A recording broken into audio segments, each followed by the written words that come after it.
최근 글로벌 무역을 둘러싼 논쟁이 뜨거워지고 있습니다. 특히 도널드 트럼프의 재집권 이후 관세 정책이 다시 경제 토론의 핵심으로 떠오르고 있죠.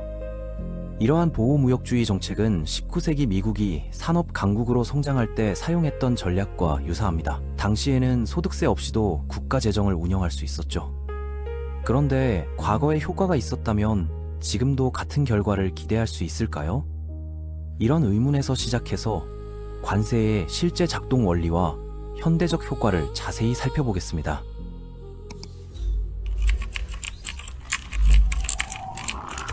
관세란 본질적으로 수입품에 부과되는 특별세로 수입업체가 직접 정부에 납부하는 세금입니다.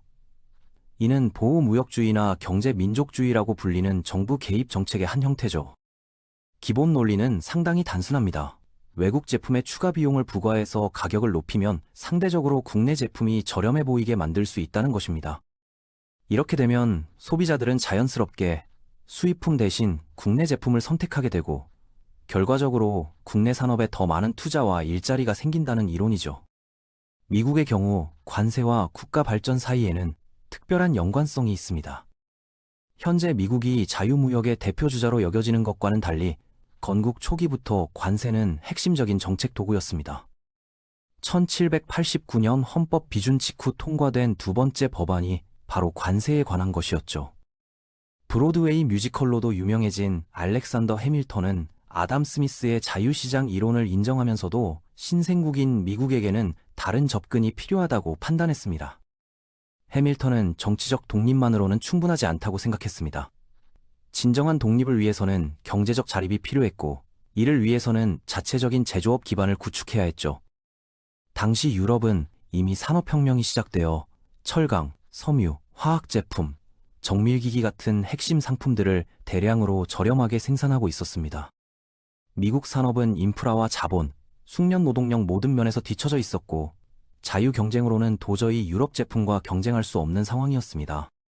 그래서 관세를 도입해서 유럽 수입품 가격을 인위적으로 높여 미국 땅에서 사업을 시작하려는 기업가들에게 기회를 제공했던 것입니다. 이러한 정책은 19세기 후반까지 계속되었고, 특정 품목에 대한 평균 관세율이 40%를 넘기도 했습니다. 놀라운 것은 당시 미국 정부 수입의 90% 가까이가 관세에서 나왔다는 점입니다. 관세 수입에 너무 의존하다 보니 1910년까지는 소득세조차 존재하지 않았죠. 이 시기 동안 미국 산업은 폭발적으로 성장했고 세계적인 제조업 강국으로 발돋움할 수 있었습니다. 물론 당시에도 관세를 둘러싼 갈등이 심했습니다. 산업화가 주로 북부 지역에 집중되어 있었기 때문에 관세 혜택도 북부가 독차지하는 상황이었습니다. 반면 농업 중심의 남부는 면화, 담배, 사탕수 같은 농산물을 유럽에 수출해서 생계를 유지했는데 미국이 관세를 높이면 유럽 국가들도 보복적으로 미국 농산물에 관세를 부과했죠. 이는 남부 경제에 직접적인 타격을 줬고 노예제 문제와 함께 남북 갈등의 또 다른 원인이 되었습니다. 하지만 2차 대전 이후 상황이 완전히 바뀝니다. 미국 산업이 충분히 성숙해졌고 경쟁국들이 전쟁으로 인해 피해를 입은 상황에서 미국은 자유무역의 선두주자로 나서기 시작했습니다.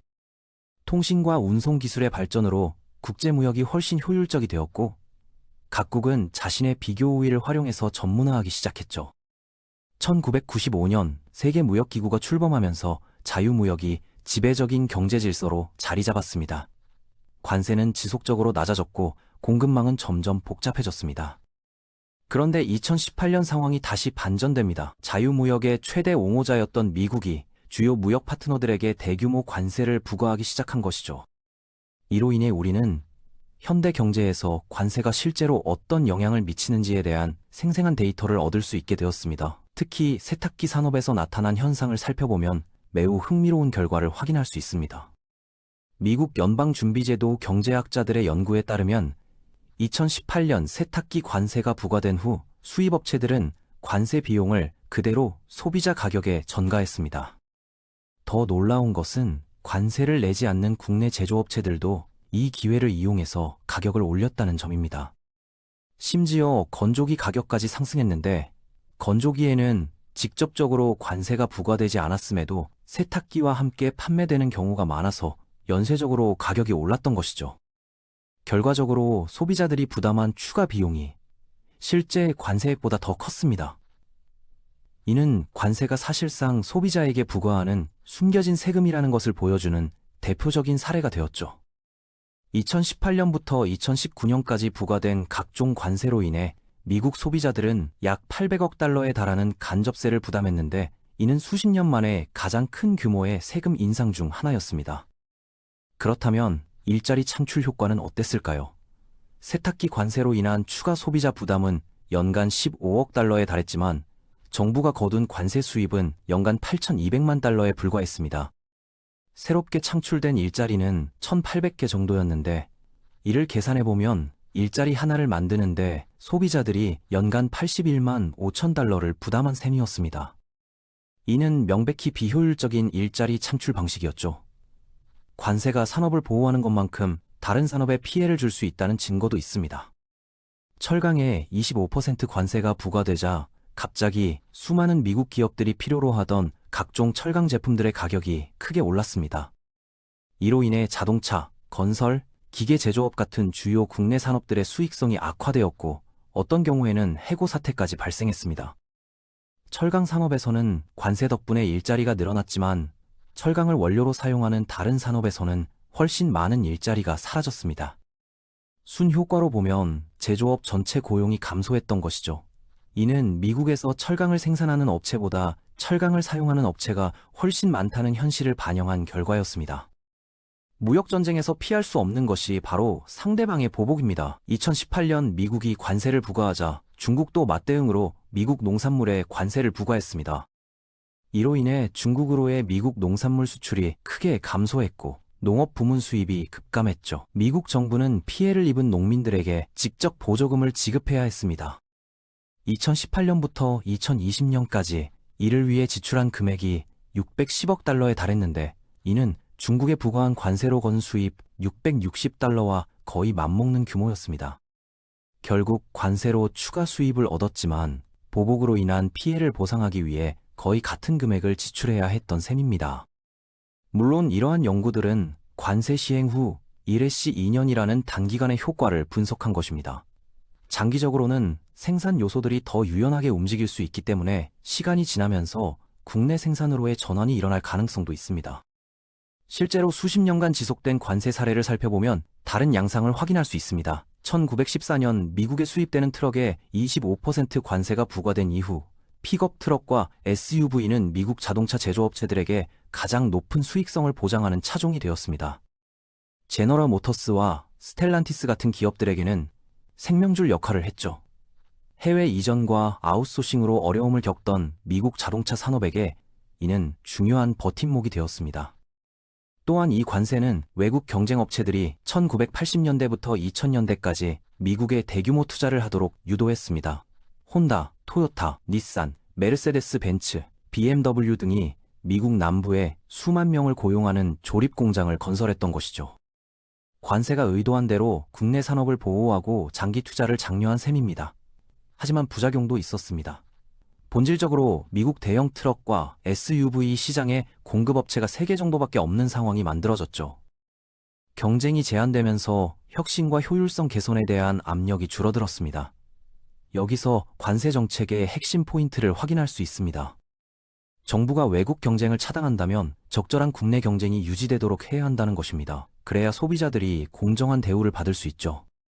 그런데 관세가 적절히 설정된 경우에도 교묘한 회피 방법에 취약할 수 있습니다.